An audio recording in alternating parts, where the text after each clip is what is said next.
Arrivé en Touraine à l'âge de 7 ans, passionné de photos à 12, il devient professionnel à 18. Olivier Mpalade, en dehors d'avoir été un grand photographe de presse chez Gamma, formé aux bons soins du studio Harcourt, se singularise par sa marotte de toujours photographier des personnalités, oui, mais dans le même fauteuil. La star, en fin de compte, c'est le fauteuil.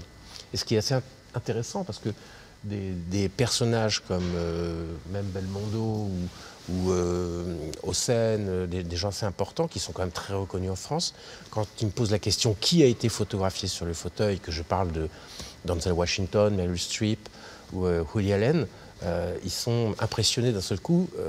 Ça les ramène comme des petits-enfants. Ils se livrent totalement, ils sont impressionnés par le fauteuil. Donc c'est vraiment, c'est pour ça que je dis la star, c'est le fauteuil.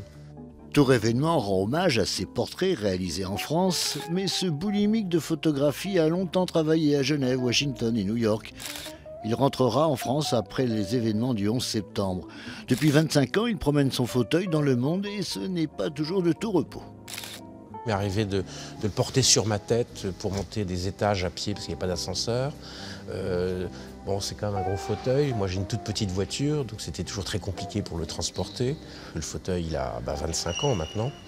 Et il y a des gens qui s'asseyaient sur la coudoir qui est en bois. Donc maintenant, le vernis est parti parce qu'à force des pantalons qui frottent dessus, le siège s'est affaissé.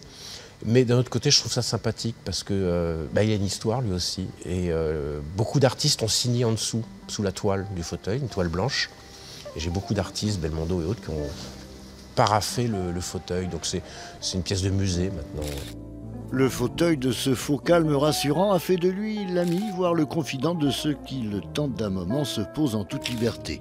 Lui, son boîtier et son fauteuil reviendront fin janvier pour immortaliser des personnalités tourangelles. Mais c'est secret.